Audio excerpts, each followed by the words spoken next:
প্রিয় অষ্টম শ্রেণীর শিক্ষার্থীরা, শুভেচ্ছা নিও। আজকে আমি তোমাদের 2025 সালের বাংলা বিষয়ের নতুন বই সাহিত্য কণিকা থেকে গদ্য সপ্তম অধ্যায় সুখী মানুষ এর কর্ম অনুশীলন থেকে সমাধান করে দেব। প্রথমে তোমাদের বলবো, যারা আমার চ্যানেলটি সাবস্ক্রাইব করো না তারা আমার চ্যানেলটি সাবস্ক্রাইব করবে এবং আমার সাথে থাকবে। তাহলে চলো আমরা ক্লাস শুরু করি। গদ্য সপ্তম অধ্যায় সুখী মানুষ কর্ম অনুশীলন। ক, অর্থ ঐশ্বর্য সুখের একমাত্র নিয়ামক এ বিষয় অবলম্বনে বিতর্ক প্রতিযোগিতার আয়োজন করো শ্রেণীর সকল শিক্ষার্থীর অংশগ্রহণে। অর্থাৎ অর্থ ঐশ্বর্যে সুখের একমাত্র নিয়ামক এই বিষয়ের উপর একটি বিতর্ক আয়োজন করতে হবে, যার পক্ষে এবং বিপক্ষে দুই দল কথা বলবে। তোমাদের এখানে কাজ হলো পক্ষে এবং বিপক্ষে কিছু লেখা। তো চলো এখন আমরা এর সমাধান দেখে নিই।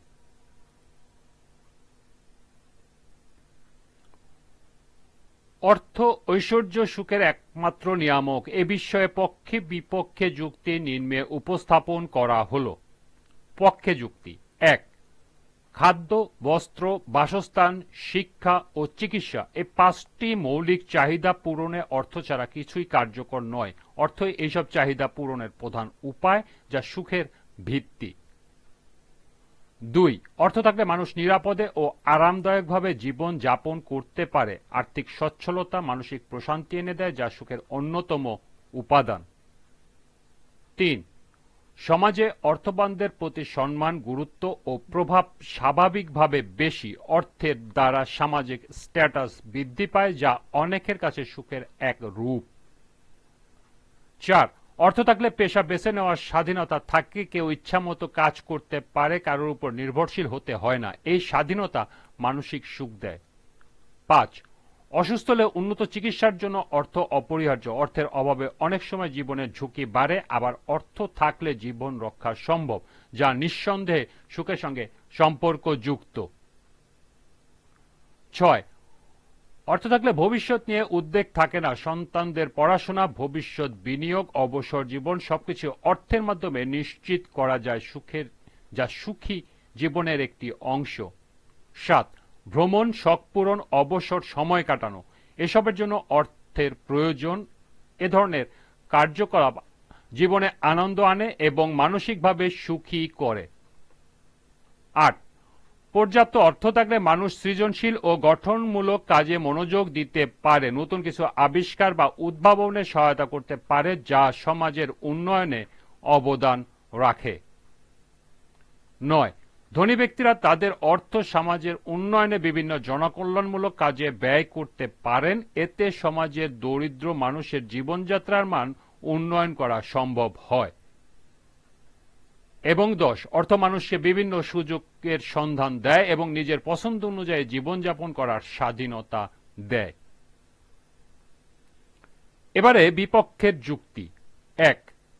অর্থ দিয়ে খাবার, বাড়ি, গাড়ি কেনা গেলেও ভালোবাসা, শান্তি, বন্ধুত্ব বা সুখী সম্পর্ক কেনা যায় না।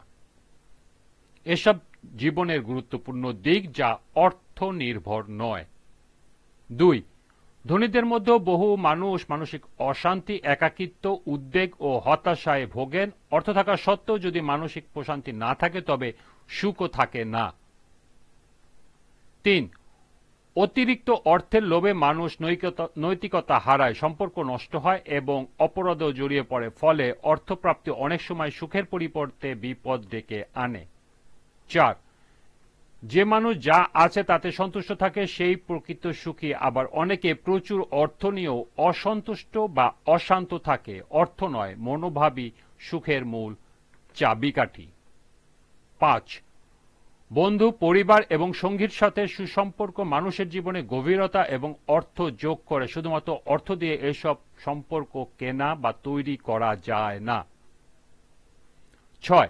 বিভিন্ন ধর্ম ও দর্শনে বলা হয়েছে আত্মিক উন্নতি, সৎ জীবনযাপন ও আত্মতৃপ্তি সুখের উৎস। অর্থ সেখানে গৌণ। 7. নিজের উপর বিশ্বাস, জীবনের লক্ষ্য এবং আত্মসচেতনতা মানুষের জীবনে গভীর তৃপ্তি নিয়ে আসে। শুধুমাত্র বস্তুগত সম্পদ এই আত্ম উপলব্ধি এনে দিতে পারে না।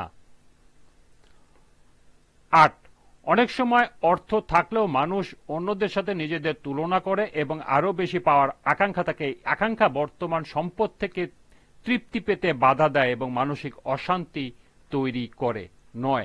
অর্থ নয়, স্বাস্থ্যকর জীবনযাত্রা, নিয়মিত ব্যায়াম ও সঠিক খাদ্যাভ্যাস সুখের জন্য অপরিহার্য।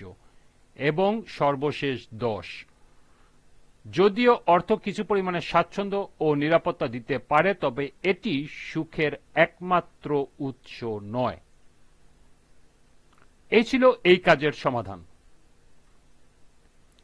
আজকের ক্লাসটি এ পর্যন্তই। পরবর্তী ক্লাসে কর্ম অনুশীলন খ এর সমাধান করে দেব। সবাইকে আবারও বলছি, যারা আমার চ্যানেলটি সাবস্ক্রাইব করো নাই তারা আমার চ্যানেলটি সাবস্ক্রাইব করবে এবং আমার সাথে থাকবে। সবাইকে পরবর্তী ক্লাস দেখার আমন্ত্রণ জানিয়ে আজকের মতো আমি এখানে বিদায় নিচ্ছি। আল্লাহ হাফেজ।